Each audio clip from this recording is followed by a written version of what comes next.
Noa Ginosar, Israeli diplomat, Embassy of Israel to the United States, is with us. I want to go straight across to her. Noa Ginosar, what we are seeing is, of course, war crimes being committed by the Hamas on innocent Israelis.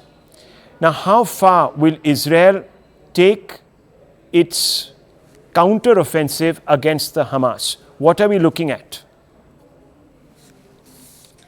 Thank you for having me on. And before I even begin with the answer, I want to just take a moment and express my gratitude to the Indian people for all of your support, your love that is felt so strongly in Israel and that is so meaningful in these times in our darkest hour of need. As you have correctly stated, Israel is going through a war of unprecedented proportions in terms of the premeditated and barbaric nature of the acts, and acts that can only be constituted as acts of war crimes.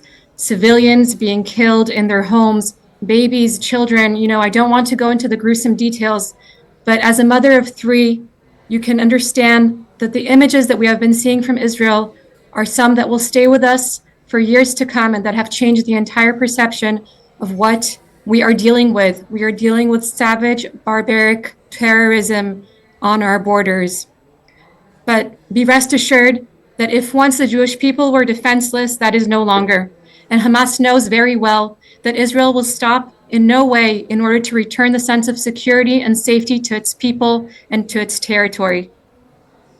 So how far, as I asked you, would one expect the Israeli counteroffensive to go? Are we going to see a full land invasion of Gaza, or are we going to see more airstrikes?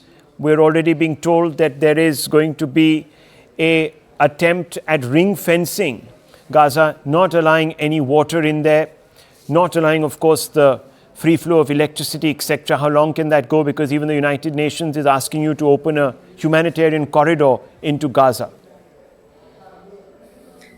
I wanted to be very clear that the only organization that has any responsibility for what is happening in the Gaza Strip and what is happening to the people of Gaza is the Hamas terrorist organization, an internationally recognized terrorist organization that is using its people as pawns. Israel has no obligation under international law in terms of electricity and water to the Gaza Strip. It did it through goodwill for the past years, and during this time, Gaza, Hamas was receiving ample funds from the international communities that they should have been putting into developing their infrastructure and making sure that they are taking care of their population. What we are seeing now is that during a time of war, Israel must first focus on the well-being of its own people, and Hamas is more than welcome to use its funds instead of on arms and munitions and ways of terror in order to take care of its population. Now, I will tell you the second thing is that I cannot go into the details of the operations and the military calculations that are being taken. However, Israel will use all of its capabilities that are at hand to make sure that this situation will never happen again. My third question to you, Noa, is a straightforward one, because it's a one that obviously everyone at a human level connects with. What is going to happen now to all the hostages? Are you negotiating behind the scenes with the Hamas leadership at any level? Qatar has made some sort of an offer to try and open up lines of communication. Will you try and elicit their help? The tragedy of the kidnapped and the civilians, vast majority of them civilians, and once again, I'm talking about children that were taken out of their homes, babies that do not know where their parents are, elderly, Holocaust survivors. These are people who are being held by terrorists in Gaza. We are at war, and the question of negotiations is one that, if it is being taken on, is being handled in very different channels that we will not discuss here. I don't know if it is happening. What I do know is that, at times the numbers can become desensitizing, and I think that you in India know that very well from your own horrific experience with terrorism.